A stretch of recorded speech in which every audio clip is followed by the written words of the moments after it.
नमस्कार, स्वागत है आपका हमारे चैनल ट्रेडिशंस फॉर यू में, जहां हम आपको रूबरू कराते हैं भारत के रीति रिवाजों से।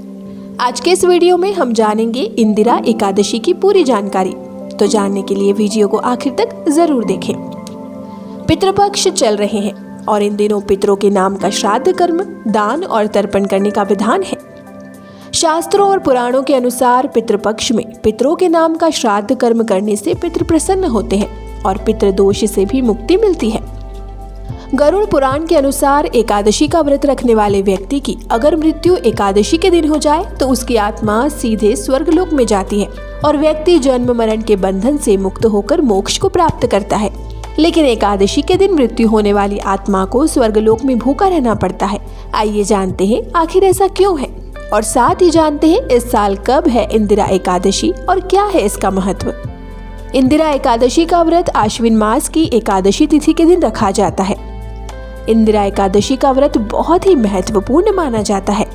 दरअसल इंदिरा एकादशी का व्रत रखने से भगवान विष्णु की कृपा तो मिलती ही है, साथ ही पितरों को मोक्ष प्राप्त होता है। इसीलिए इस एकादशी पर भगवान विष्णु की कृपा पाने के लिए आपको पूरे विधि विधान से पूजन करना चाहिए। हिंदू पंचांग के अनुसार एकादशी तिथि का आरंभ 27 सितंबर शुक्रवार को दोपहर में 1:19 पर होगा और 28 सितंबर को दोपहर 2:50 पर एकादशी तिथि समाप्त होगी। शास्त्रों के अनुसार उदया तिथि में जब कोई तिथि लगती है तो उसी दिन व्रत किया जाता है। ऐसे में इंदिरा एकादशी का व्रत 28 सितंबर को किया जाएगा। आइए अब जानते हैं इंदिरा एकादशी पूजा का शुभ मुहूर्त। पूजा के लिए सबसे उत्तम मुहूर्त 28 सितंबर को शुभ चौघड़िया सुबह 7:42 से 9:12 तक होगा। शाम के समय अमृत चौघड़िया दोपहर में 3:11 से 4:40 तक होगा। इनमें से किसी भी मुहूर्त में आप पूजा अर्चना कर सकते हैं। अब बात करते हैं इंदिरा एकादशी के महत्व की। पितृपक्ष में आने वाली एकादशी तिथि को इंदिरा एकादशी के नाम से जानते हैं। इस दिन एकादशी का व्रत करना चाहिए और विधिवत रूप से भगवान विष्णु और माता लक्ष्मी की पूजा अर्चना करनी चाहिए।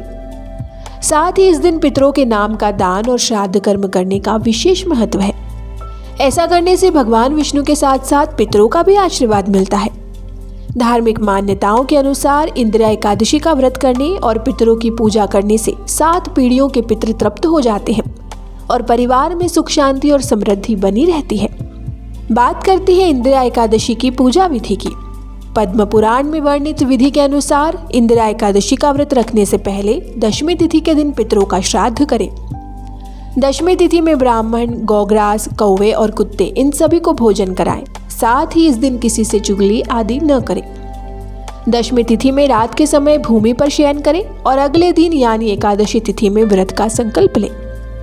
इसके बाद स्नान आदि के बाद एक चौकी पर पीला कपड़ा बिछाएं और उस पर श्रीहरि की प्रतिमा स्थापित करें। फिर भगवान विष्णु को वस्त्र अर्पित करें और उनके साथ माता लक्ष्मी को भी। उन्हें फिर भोग लगाएं।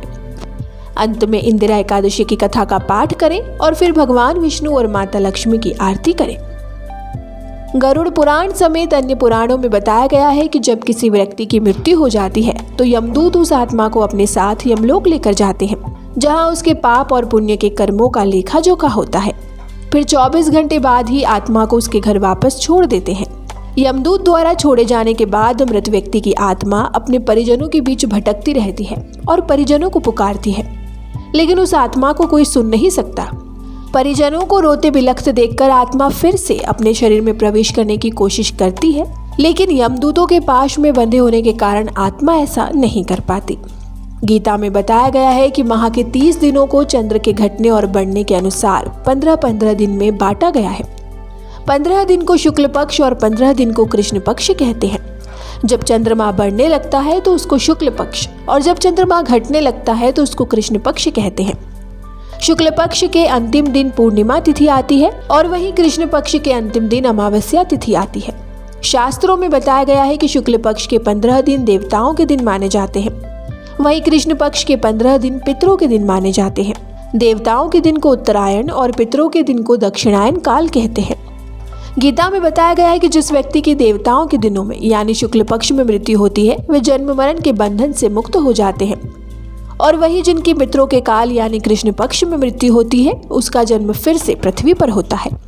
तो इंदिरा एकादशी की ये जानकारी आपको कैसी लगी हमें कमेंट में ज़रूर बताएं। वीडियो पसंद आए तो इसे लाइक शेयर करें, साथ ही हमारे चैनल को सब्सक्राइब करना ना भूलें।